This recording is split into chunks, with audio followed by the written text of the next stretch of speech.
Morning, everybody, as I am scrambling around here. Not like that's anything unusual to you, but there's a good reason for it today, and I'm going to show you something kind of cool and new and different for today. But of course, before we do any of that, I got to get this whole show set up and started, which we are only partway through doing. Oh, probably should put that on mute because, you know, go away. The chap who sent me the really funky white balance stuff for the iPhone keeps emailing me. I think he wants me to do a review. I will get on that, I promise. It's just been other things of a priority. And as you might know, this Friday, the priority is going to be that iPhone. And how about this? What is up with all them big-name YouTubers, not me, getting an iPhone 10 pre-release on Monday, so they had videos to release on Tuesday?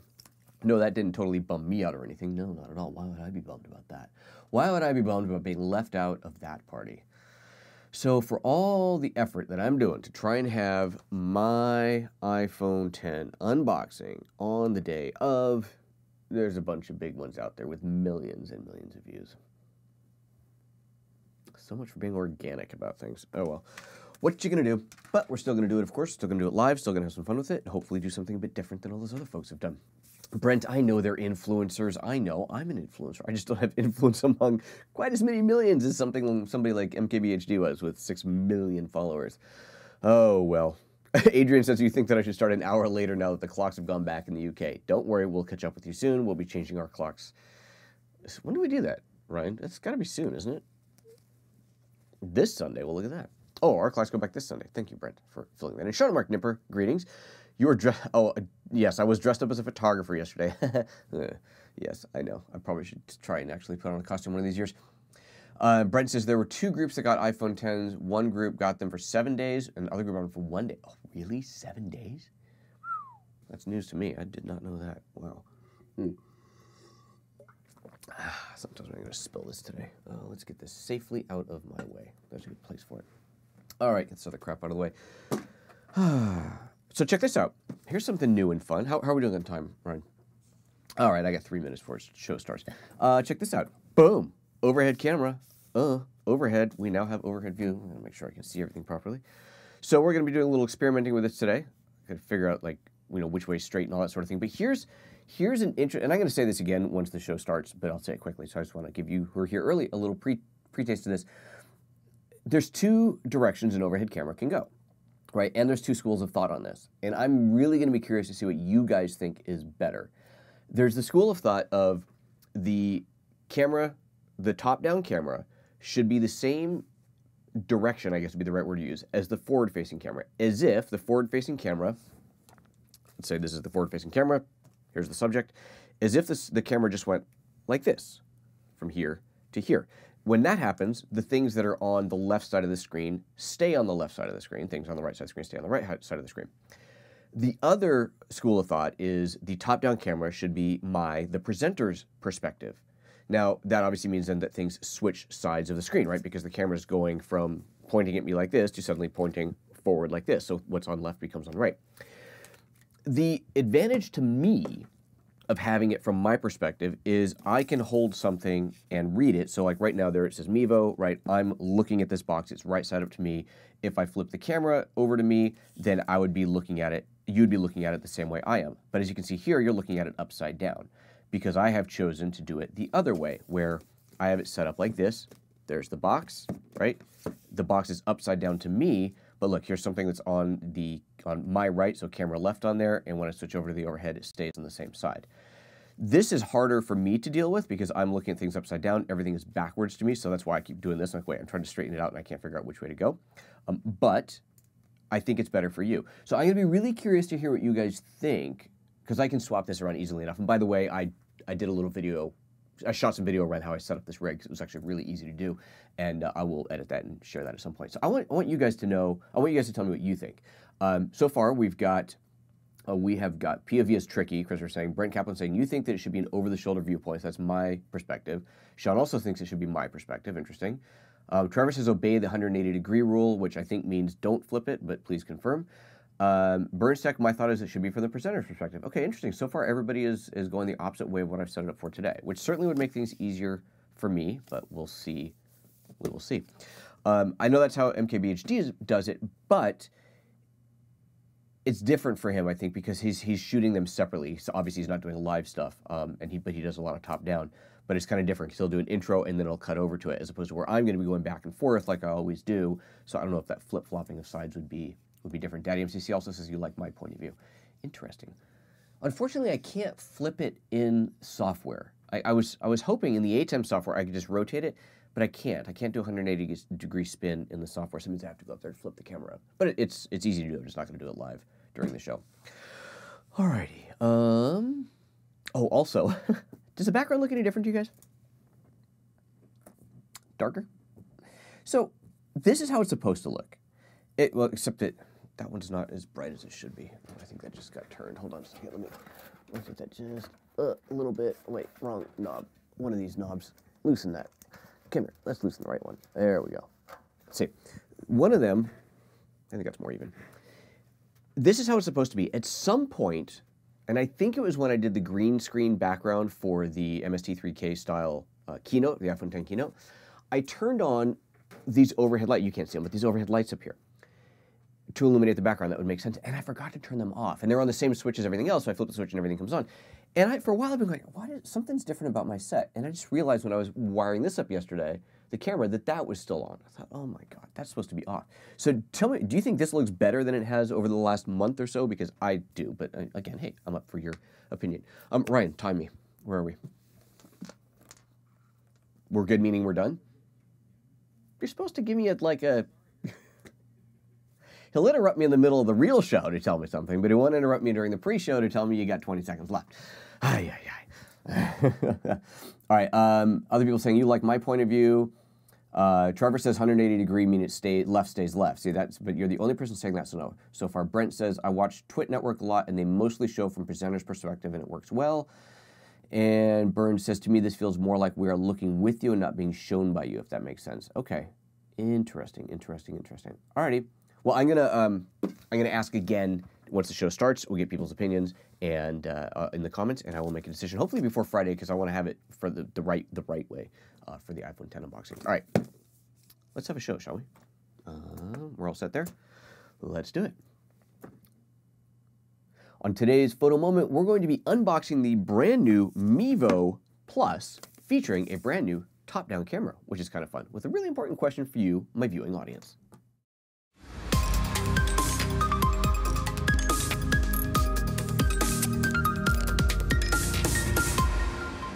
Good morning and welcome to PhotoJoseph's Photo Moment, the first thrice weekly live show here on YouTube every weekday, every Monday, Wednesday, Friday. It's, I'm tired. That's what it is. That's my excuse.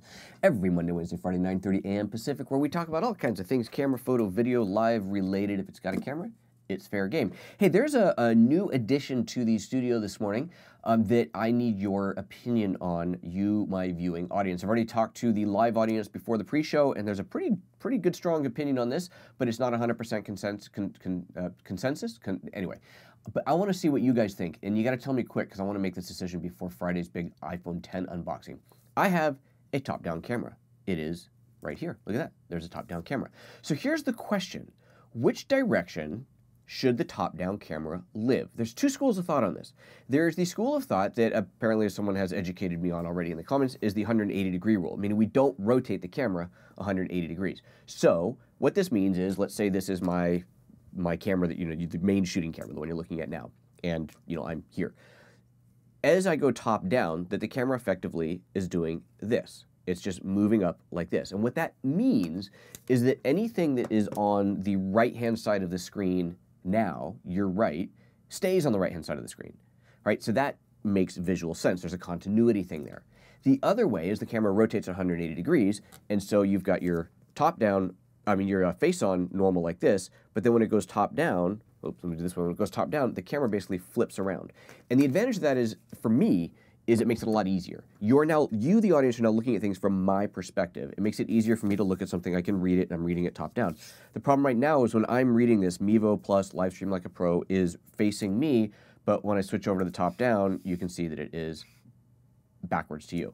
So I do this, and it's the correct way for you. If I have something over here on camera left, and I flip over to the other side, it's still on camera left. So that's the challenge. What do you think it should be? The majority consensus so far is pretty strong, but I want to let you guys, those who are watching live still, by all means, keep sharing your opinion. Those not watching live, tell me in the comments what you think. And if necessary, I will make a change before Friday. It's going to be really easy to do. But I want to know. I want to know what you guys think should be. So there's that. So thank you. Let me know that. I think it's going to be a fun thing. And just here, FYI, this is really cool too. Watch this. Let me do it this way. Let's go to the overhead and whoosh, look, you get the big zoom. There's my whole desk. This is the whole table. It's kind of madness, but this is fun. So you got my iPad if I'm doing iOS stuff. This is the laptop that allows me to monitor the health of the stream and how many people are here. This is my demo system as well as where I've got my ATEM software. This is my switching iPad, and then this keyboard here, which is a little reflective. This keyboard here and this mouse are reflecting a computer screen that you can't see, which is the one that has the comments on it when I do the comment splits like this. Pretty cool, right? And of course, being Zoom, I can quickly zoom that down in. Woof. And it nicely refocuses, and we are good to go. In case you're wondering, that is a GH4 up there. It's an old GH4 with an Olympus lens, a 12 to something zoom, variable aperture. It's a little bit on the slow side, but it's working fine for this, and it does have a nice zoom range. And as you saw, I can do that, and it refocuses as soon as it hits quickly, and we're good to go. It's like an f6.3, so I got good large depth of field here. I think it's good. I think it's good. Real quick, let's see what's going on in the comments regarding my already question about the camera angle, and then we're going to go into the unboxing. Lots of opinions beforehand, or before we went live, by the way, and the majority of people saying they like the POV that would be my POV, so the opposite of the way it is now, but we'll see what other people say. Sean says, I don't feel like the 180-degree rule applies to this scenario. That's the rule where the camera doesn't rotate. That's more for shooting dialogue and narratives. Okay, wouldn't it be easier for you to not have to read stuff upside down? Well, certainly it's a lot easier for me if it flips the other way. Guarantee it's a lot easier for me. APN TV says there is a school of thought these days that the 180 rule is less important as today's viewers get it. In the early days of film, people found it much more confusing. Oh, that's interesting. Joshua says, I think the over-the-shoulder works better instead of the way it is now. Okay, that's pretty strong consensus. The 180-degree rule is not just for dialogue, it's for visual continuity. Yep, there is. That is true, too. Best use of the top-down, Gadget says. Cool, thanks. Another reason that I could see flipping it, justification for that, would be if, so I've got my close-up camera that comes in from this angle, right? So there's that close-up camera. But I would also like to, at some point, add a camera that is over the shoulder, because sometimes I want to show something from behind, not necessarily top-down. And we'll see. Maybe I won't need it. I've had to move that close-up camera over there several times for a different thing that I was doing. But maybe with the top-down, I won't need it. But if I had a top-down and an over-the-shoulder, then I do feel like those should be the same angle. So I don't know. It's interesting. It's interesting. But you guys have a pretty strong consensus so far, but we're going to let the opinions run for a day or two and see what happens. Yeah, let's get this thing started, shall we? Reverse from top down is my opinion. Gadget, reverse from top. Wait, I need help. Just say my perspective or camera perspective. The way it is now or my perspective. That's the easiest way to put it. Okay, let's have an unboxing, shall we? So let's take advantage of this little box here. I've got this fabulous little Mevo. See, I'm already doing it. I'm like, oh, I got to angle it. Oh, wrong way. Mevo Plus. This is the new Plus model. The non-Plus model is sitting right next to it, and this, of course, is I forget what it's called, the bundle, the kit, the bigger kit. This is the one that came with the boost and the camera itself, and I guess chargers it came with, and probably cards and adapters, and then the little base pad for that, all that good stuff. But today we've got the brand new one. Now, my understanding so far of the new one is, as far as I know, the camera is all the same. The major difference here is the connectivity. Some of the tech in the connectivity is to give us a better, more reliable, and longer distance signal. So side by side, they shouldn't look any different. But it's for people who have watched the channel before and saw some of my earlier Mevo tests with this guy, you may recall that I have had some connectivity issues. So hopefully this will resolve that. Now, not to say that this was unusable. By all means, this has been a fantastic device. But I had run into some issues, especially with the streaming to YouTube, which when I was first working with it was totally in beta. Now that it's out of beta, so it's working much better. But regardless, those connectivity issues, I believe, are largely addressed in this hardware. So let's I'll unbox it if I can figure out where the box actually opens. It opens from the bottom? Seriously? Okay. Well, then there we go. Let's just take a look at this top-down view, and let's get this thing open from the bottom. What? That's odd. Why would you open from the bottom? I guess it allows us to do this. Here we go. We'll go like this and go, boom, boxed out. And, ooh, pretty shiny box. Let's see here. Mevo box here. Open that up. Oh, it's very iPhone-like. See? Already going the wrong way. It's very my iPhone-like, isn't it? Direct your story. Very nice. Oh, it's all black. Hold on a second. Doesn't the other one have a little red stripe on it? It did. Oh, yeah, look at that. There's a difference. Right there. The old one has the red. I like the red, actually. I kind of missed that. The red thing and then the gray one. I mean, I guess you got to have some kind of a hardware differentiator, but I don't know. I kind of like the red. It was kind of a cool little accent. Oh, well. Anyways, put that one away. And let's get this thing. Well, let's see what else is in here before we take that out. What's in this little guy? Pop up that little. Oh, there's something in here. No, this is just a big, fancy, thick box. Quick start guide. And all kinds of fun little gadgets in here. What does this say? This, see, here we go. This is where I can't read it upside down. This says, I have no idea what this says. This says 1, 2, 3, how to get through this. Let's just start opening boxes. This is probably the base. Let's see what's in here. Yep, there is the base. The base still has the little red lock on it. That's good. Little red lock on there. And so that's looking nice there. Yep, nice, the base. And let's see, then we have in here a charger. It must be. Let's get the charger out of there. Excellent. Wall wart charger. And nothing else in there. Pops out. That's, I like this. I do like this design so that you have the ability to, I guess my close-up isn't zoomed in enough, is it? Let's try zooming that in. Oops, wrong way. Let's try zooming that in a little bit. Okay, obviously have to reposition that camera. But I like this design because these plugs are just annoying. They always get caught on things and whatever. Now I realize this only really applies in North America because, in Japan, I think, because the rest of the plugs are always bigger in this. But I will say that even though this is kind of a crappy design for a plug to begin with, not this part, but the actual plugs, it is nice that they collapse down like that. I kind of appreciate that. So there's that. And in this box, presumably, oops, wrong key. Sorry, thought we switched cameras there. This must be, it says memory card and USB. Does that have to come with a memory card? That'd be nice. Let's see here. Yes. Oh, it comes with an adapter. You can never have too many of these. This is the little micro SD to SD card adapter, which again, you can never have too many of, and I have left these things behind before, so that's awesome to have another one of those. And then just a standard USB cable. And this is not USB-C, this is the USB, what is that, B? B? I think that's right. Anyway, so there we go. That is everything in the box. Pretty straightforward, pretty simple. No surprises there. I don't know if this thing is going to be charged or not, so I guess we'll find out. I'm going to fire this bad boy up and see what happens. Take off the little plastic wrap there.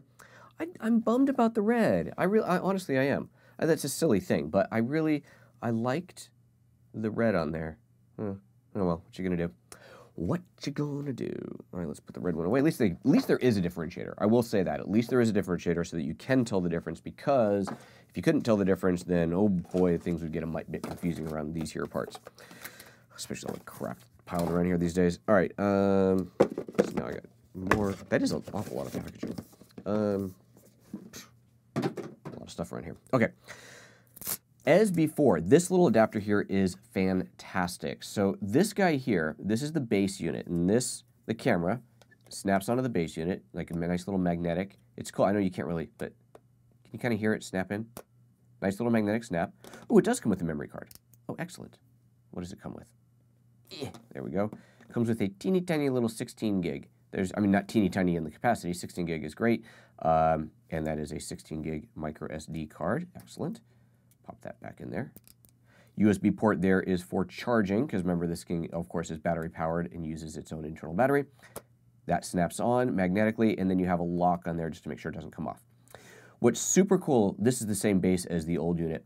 What's super cool about this is the flexibility of this base, if you've never seen this before. So right now you're looking at a 1/4-20 tripod socket, standard 1/4-20. You can I open that? Nope, I need a coin. Did I put a coin in my pocket this morning? I did. God, I'm so clever. Let's take that, open that up. There we go. So now let's take this guy out and come here. Come on, you can do it. There we go. We take this guy out and come on. That's a long thread in there, but it makes sense. There's a reason for this. We flip it over, and that is now a 3/8/16. So you got 1/4-20 on this side, 3/8/16 on this side, but the bonus move is this thread right here matches a microphone stand. So this thing is so small and light that you can easily put this on top of a microphone stand. So if you don't have to have a full-on tripod, just a microphone stand on there and off you go.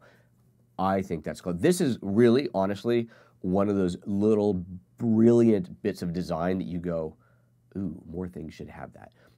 Obviously, you couldn't put something this big in a camera body, but imagine if every large studio strobe had something like this. Just the ability to put things on light stands, microphone stands, which are quite prevalent, often cheaper, and so on. Anyway, I think it's a really nice little touch. So there you go. Let's put this thing back in here before I lose it. I'm going to leave the regular tripod side out because that's what I'm going to need. And let's see what's going down on the comments here. Joshua says, so you can leave your gear even farther down the sidewalk. Okay, that's a reference to me doing these demos outside in front of my studio and leaving camera gear on the side of the sidewalk and walking really far away. If you saw my street, you would know it's not really a concern. Although there are more and more businesses showing up on the street here. And it's Oregon, so like half of them are pot related. I swear to God, every morning we come in here, it's like, oh yeah, growing. Anyway, which I know for some of you is probably a really good thing. But I really don't worry. I mean, there's people around Ryan's here. It's not that much of a concern. But anyway, yes, in theory, I can go farther away and still control it. That's the key. One of the things that I've done with the Boost is I've taken a wireless microphone, come here you, taken a wireless mic kit, run it into the Boost, because with the Boost, it has a full-size USB port. And let's switch over to this again so you can see that in case you haven't seen this before. This is the booster pack. It's got an Ethernet port for obviously wired connections, full-size USB, and then that little USB is for charging. This full-size USB allows you all kinds of really, really cool things. And the Boost, of course, is compatible with the new Mevo Plus as well. The Boost allows you to, where did I put it? Here we go. To do things like take a USB modem and plug that in, and instead of having to rely on a Wi-Fi connection or your phone's connection, to rely on a connection off of one of these. And it works really, really, really well. Now, what's interesting, and this is something I'll have to look into and see if I've updated yet, but what's interesting is, at least at the last time I tested this, when you plug this in, this didn't actually, the data path did not transmit from this over the USB into the device. All the USB power was doing was effectively charging powering this and creating a Wi-Fi hotspot that then the device would then connect to. Now the device is only right here, it's this far away, so it's not like it's a long stretch to go, but it's still not as reliable as if it was truly wired, plugged in the path going through USB. So we'll have to see if they updated that. I know they said that, I believe they said that they could update it, that they should be able to, but we'll have to find out about that. But anyway, so you could do that. Or one of the other things that I've been able to do with it is, do I have it in here? I don't. I moved it over to here. I just put this away this morning because I'm smart like that. In this box, this is the carrying kit for my wireless lav, which I'm currently talking on now. I have one of these guys. This is a USB to audio adapter, simple little $5 or $8 adapter, something like that. If I plug this into the Boost, like so, now I've got audio input, regular microphone input. So that allowed me to then connect my lav, my Sennheiser mic, or whatever, any wireless lav with a standard 8-inch jack on it in there, and that gave me the audio.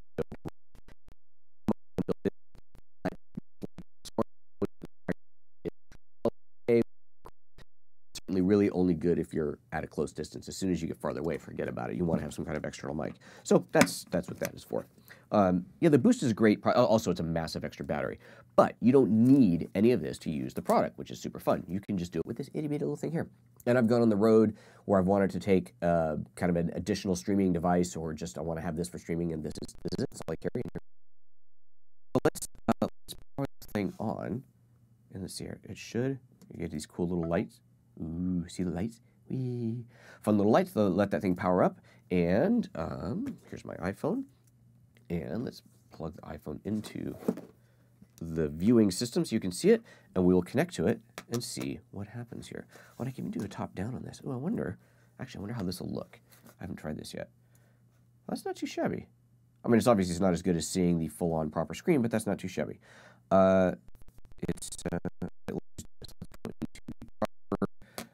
View there so you can see the iPhone properly. Let's launch the settings. And actually, no, I'm not going to launch settings. I'm just going to launch Mevo. So I'd be starting this up like somebody who's never had one of these before. My Mevo app is on here somewhere, in theory. There it is. Let's launch that guy, and let's see what happens. Sean has got a very good question. Sean says, can you use 2 Mevo simultaneously in a live stream? Yes, you can. Yes, you can, and that's something we're going to try. We are working on that today.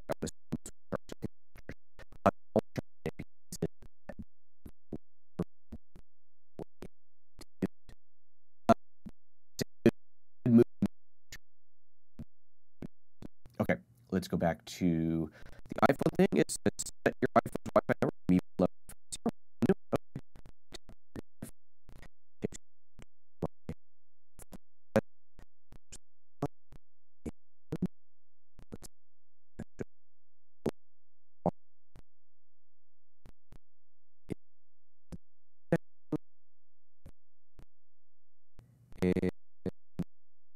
Oh, on the stream on this side, but everybody else is complaining that it's not good.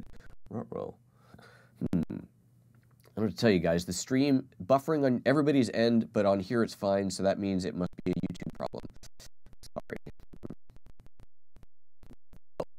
Hopefully this will just continue on looking good. All right, let's switch back to the Mevo app. Oh, it needs an update. Okay, well, that's probably going to take a few minutes. What is happening?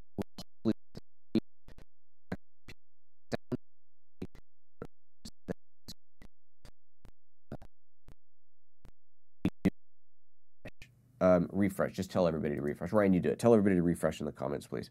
And hopefully that'll help. It's just a YouTube thing. All right. While that is, yeah, YouTube connectivity is doing YouTube. All right, well, this is updating, so we have nothing, we're not missing anything here. Let's just see what's going on in the comments, see if there's anything else that I missed earlier.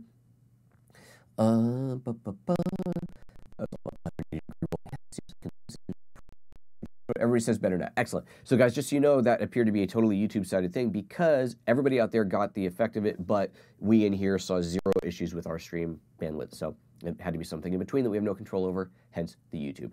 All right, so this right now, in case you missed it, is in the middle of an update. It is doing a firmware update on the Mevo, so we just got to let that finish up before we continue. And once that is done, I will get this one working, and then I will go ahead and fire up the second Mevo, and I'll go ahead and put this on the boost right now. Put that on the boost, lock that in place. There we go. Get that. I'm not going to turn it on yet because I don't want it to interfere with what's going on here. And then I will create a new stream and we'll do one of those little inception streams where we'll have a secondary stream and we'll do it from 2 different Mevo cameras. Because why not? Because we can. And updating. Anybody else got any other questions? Because, oh yeah, let's do it. Let's do a little house ad while we're doing for this. Let's see here. Ooh, I know. We haven't talked about this yet. So we've got coming up, well, this is last week. So last week's live training was Polar, the end of Polar. Polar is a beautiful app for iOS, macOS, Android, and Windows. And it is all about photo editing on a very simple but very powerful and effective side. And this last video, the workflow video, was literally a workflow. I took a couple of photos and kind of went all the way through the process of developing them, talked about my thoughts on why I would develop photo this way, and so on. It was a lot of fun. And that marked the end of the Polar live training, which means we are now ready for the next live training, which starts tomorrow morning, I believe, and that is going to be this one here, Lightroom CC. The new Lightroom CC, this is going to be the desktop version of Lightroom CC, the brand new one, and that's the way that it is. Somebody get rid of that Pelican guy. And then, let's see here, that's what we're doing there. So let's see what's, oh, wow, well, that's curious. This is not good. It's telling me that the firmware update failed. No response from Mevo. I don't like that. Let's try this again. Configure iPhone. Never like seeing those kinds of things. You know, that's a weird error because I'll bet that it actually did it. It's just that in the process of restarting the Mevo, which of course has to happen after a firmware update, it lost the connection and then didn't know what was happening. But let's just see. Ready, connect. Yes, see, now it's not telling me a firmware update is needed. So a little bug there in that it's telling me that a firmware update is needed when it in fact is not. But there we go. We are connected, and there is the Mevo. Now, of course, this is going to be out of sync with the audio that you're hearing now, but that's okay. It is all in place. So that is now working. So look, you can see my screen here, and you see that one. So now let's fire up Mevo number 2. I need to, let's see here. I don't remember how to add a second Mevo. Let's see here. Well, I don't remember how. I've never actually done it, but I know I've seen creating static. Oh, this is just giving me instructions. I don't want that. Let's try going into here and maybe in the settings. Live stream in general, advanced, about support. Maybe up here. Nope, that's not it. Let's go back into here. Disconnect, network live streaming, general. Let's try general. Password, light ring, user interface, Mevo button, auto turn on and off. Nope, that's not it either. Maybe up here. Trying all these different settings. Nope, that's just to rename it. Network, general, advanced, maybe under advanced. EV correction, anti-flicker filters. These are all really cool settings, by the way. So you can take quite a bit of control over the image that you're seeing through the Mevo. Exposure correction, EV, exposure valuation correction, plus or minus. White balance can be auto or manual. Anti-flicker, you've got colored filters in here. I don't know why you do that, but you could. Auto exposure, you can choose your frame rate, 25, 29, 97, or 30, not 24. That's interesting. Electronic image stabilization in beta. That's a new feature. That's cool. So, yeah, I asked for that. I wonder if that was one of my... remember, this is a 4K camera, but most people are not streaming 4K. Most people are streaming 1080p, which means if you are cropping into the sensor for your show, you're not using the full width of it, then you have a lot of room for stabilization, a lot of room for movement. That's really cool. I wonder if that's a feature that's only available on the new Mevo, if that's hardware-based. We'll have to find out about that. Anyway, live stream studio mode. So you can set the resolution of your camera. Do you want to broadcast in 1080p, 720p at 5 megabit, or 720p at 720p at 7.5 megabit, or 720p 5 megabit? I'm going for 1080p 15 megabit because that's awesome.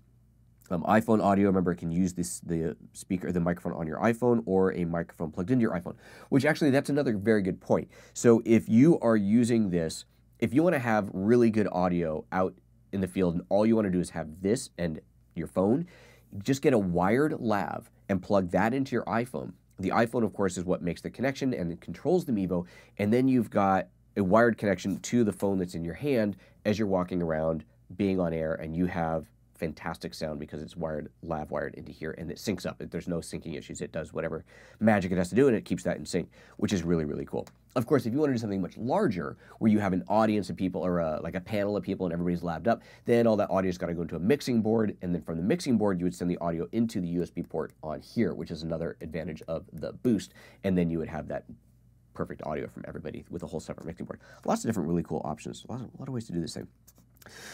But so far I haven't figured out how to connect a second camera, and I know that you can. So I'm looking at camera assist. Let's just take a look at the other things in here. That's just microphone settings, which microphone is it going to use. These are the filter settings. You can access these here. This is the library of recorded stuff, which obviously I haven't recorded anything yet. Let's see what's under the help. Maybe if I go to the help system, it'll tell me how to do this, hopefully without making me watch a video. As much as I love video content, it's all video stuff. I don't want to do that. Well, hey, Ryan, Google it real quick. See if you can find it and tell me, because I thought this was going to be an easy, obvious thing, but I have totally missed out on this. Network, Mevo, hotspot, disconnect range, live streaming, Vimeo live stream, Facebook Live, Periscope, or YouTube. So you got lots of different places to stream to. General, password, light and ring, user interface, Mevo button. We've already done all of this. We've already looked at all that, I should say. Advanced settings, we looked at that as well. Well, let's just try. So if I close that, that closes that. Can I? Nope, that's just zooming into the pinch. Well, I am just bummed now because I know that you can do this. Let's see here. Let me just see what happens if I relaunch it. Because it's on the initial setup page where you get to see the ability to add a second camera. I'm just not sure why I'm not seeing an interface here to do that. All right, well, Ryan's going to look that up and see if he can educate me in my ear. And in the meantime, let's just go back and see what's going on in the comments. Oh, Nathan Lundy is here. Hey, Nathan. Excellent. Thanks, Nathan from Livestream. Hey, Joseph, just an FYI, you can only use one Mevo at a time with the app. You need to use our studio software to use 2 Mevo at a time. That would explain everything. But I thought you could set up multiple Mevos in the app there. Huh. Okay. Well, thank you, Nathan. Thank you for explaining that to me. That's why I'm fumbling around like an idiot here, unable to find it, because it's not in there. So the studio software, is that the desktop software, Nathan, or is that a different app on the phone? Please continue to educate me. Thank you very much for that. Mark, is it 8-bit color? I'm sure it's 8-bit color. And Gadget says he thought he saw settings saying remote Mevo. Nathan's is explaining combination of, let me put the comments up here, combination of both. You can use Livestream Studio, which runs on a PC, where you can bring in up to 10 Mevo as IP cameras, then add graphics as any other options, then use Studio to stream to your destination. Right, so there's that option. Okay. Nathan also says if you put both Mevo on a common network, then you can connect to each of them in the app, but can only connect to a single Mevo at one given time. Okay. Alrighty. All right, so we're not going to do the dual to Inception stream here today. Oh, that's okay. I thought we could do it off of both, but I guess you need a little bit more hardware for that, but that's okay. So Nathan, since you're here, this is awesome. Thank you for being here. Livestream Studio, can you give us a quick rundown on the pricing of Livestream Studio? I don't recall if it's a paid service or paid software or how that works. It's obviously not going to be free, but you know that.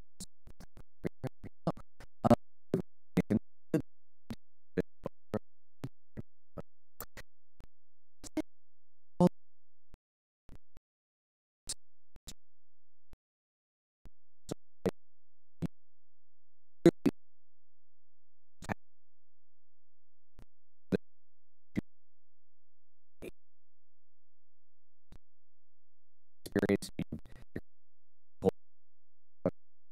to a picture zooming that. On me, of course, you have incredible stuff. You can get the range. Oh, it looks like we're losing our stream status. Excellent. Oh,